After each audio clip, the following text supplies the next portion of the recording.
Magandang araw mga kaibigan. Bigyan natin ng opinion, reaction itong latest pahayag ni Attorney Rowena Guanzon. Posted ito sa Facebook reel ni Robin. Okay. Tungkol ito sa dagdag buwis na naman. Lalo na yung 20% tax sa ating mga savings. Kaya sabi niya, ano ba naman tong gobyerno nito? Walang malasakit. Sumusubra na kayo. Okay, pakinggan natin. Tatlong kain sa isang araw. Pero itong gobyerno natin, walang malasakit. Yan, walang malasakit. Grabe. Napakataas ng VAT, 12%. Pinakamataas sa buong Asya.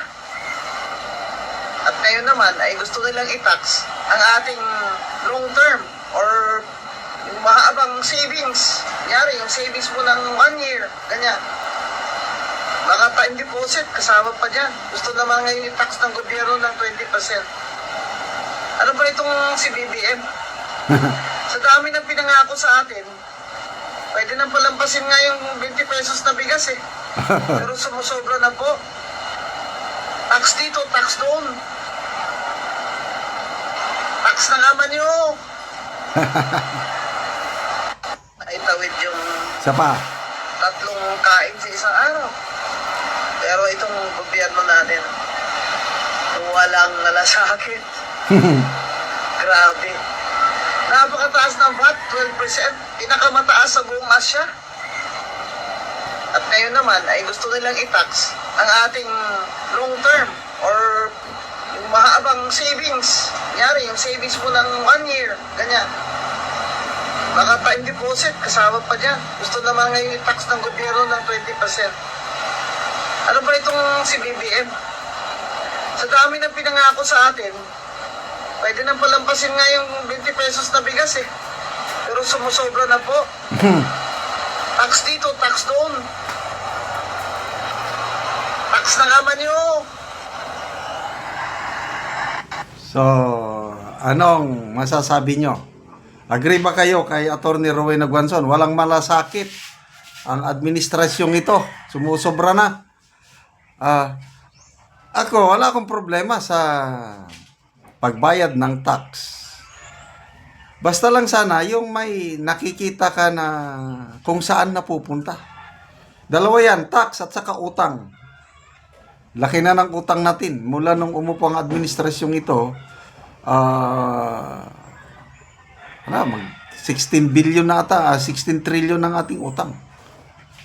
So halos mag 5 billion trillion ng inutang ng gobyernong ito. Yan yung legacy ng administrasyong ito sa dami ng sinisisi nila. Panahon ng Duterte, malaking utang. Yes, lumubong ang utang.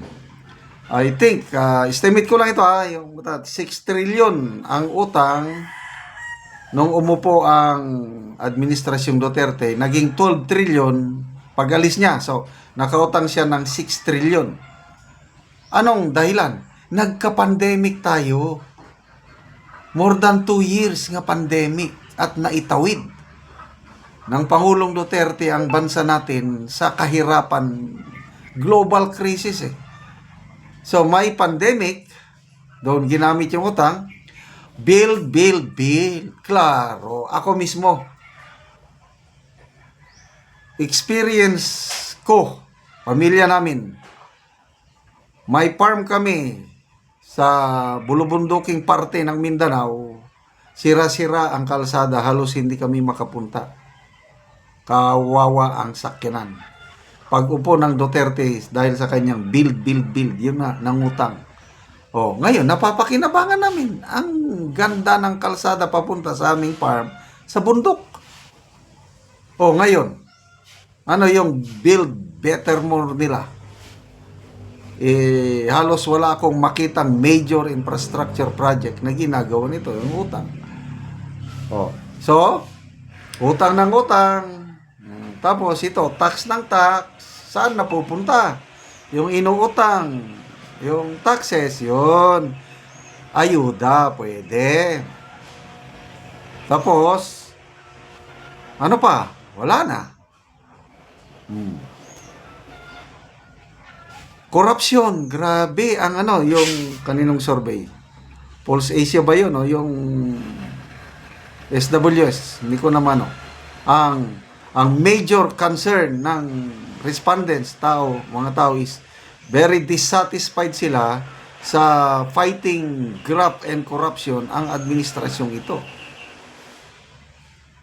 Ano pa, yung mga survey, dumarami ang bilang ng nagugutom na Pilipino. SWS ito. Dumarami ang bilang ng mga pobreng pamilyang Pilipino. So, kung ganyan sana, tax. Okay, magbayad tayo. Utang, okay lang. Ang resulta sana, pakunti na ng pakunti, good news, ang bilang ng pobreng Pilipino. Pakunti ng pakunti, ang bilang ng mga nagugutom na Pilipino. Ganon sana. Anong nangyari? Wala eh. Hirap na hirap. Yun nga. Ang hirap itawid. Alam ko yan dahil yung mga tinutulungan nating Talandig tribe ng Bukidnon, kitang-kita ko yung hirap nila sa buhay. Yung makakain sila ng 3 beses na isang araw, hirap. Kaya kung nandun kami sa bundok ng aking wife, kung ano-ano na lang ang ipatrabaho namin. Kahit wala sana kaming paggawa, ma'am, wala ba kayong patrabaho? O sige na, alin na kayo. O anong gawin namin? Yan, magguna. Magguna yung maglinis. Wala, o sige na, magpanday na lang dyan, karpintero. Ganon, dahil ang hirap ng buhay ng tao. Kaya, kailan ba natin matitikman yung mga pangako? Kalimutan na natin daw yung 20 pesos na bigas dahil nandyan na eh. BBM, 20 bigas, meron na. Saan? Kadiwa. Saan ka makakita ng Kadiwa store? I don't know, hindi ako makakita. May nakikita kong Kadiwa sa mga mall, wala namang bigas na binibenta. So, ay nako. Salamat, Attorney Rowena Guanzon, sa inyong pagsasalita. Talagang sana naniwala tayo kay Attorney Rowena Guanzon noong 2022. Wala sana tayong problema ngayon. Wala, nabudol eh. So tanggapin na lang natin mag-taste hanggang 2028. Okay, salamat mga kaibigan sa inyong pagsubaybay sa ating channel. Nakakatulong kayo ng malaki sa tribong Talandig ng Bukidnon dahil ang sweldo natin sa channel na ito pantulong sa tribo. Namimigay tayo ngayon ng mga libreng yero at pako para makapagpatayo ng maayos na tahanan ang tribong Talandig. Panoorin nyo ang video na ito. Ano silang natagaan og sin? Og busy kayo sila kay dagan man pud sila nga natagaan og yero.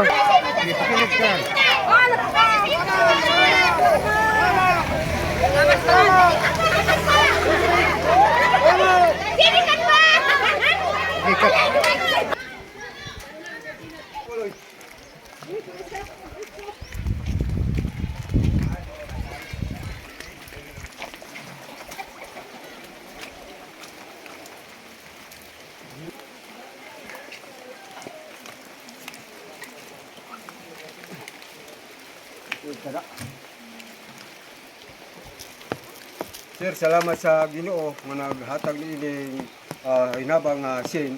Hinautid ta sir nga magkauban ta kanon na hinautid ta sir nga tas ang kaog kinabuhi ay walay mitupong sa gawom sa atong Dios nga makagahom. Sir nga daghan pa ang matabangan nga nanginahanglan sa mga kakulangon. Pila na day katuig ang imong kuan-kol? Imong edad? 57 akong edad karon. 57 na ka. Oo, 57 na ko. Pila ka buok imong anak kol? Siyam. Siya mang imong anak. Oo. So pila karon ang imong gabuhion kol? 5 kay nakapamilya naman ang uban. So ang akong gabuhion karon 3 apil ang akong mga apo. Oo. So karon kol nga magbalay ka. So kuan na gyud makatop na gyud ka. Salamat kay sir kay dili na gid ni Sir Ulanan kay naanay sin nga imong gihatag sa amo ha. Nautin ta sir nga kaloy ang tanan.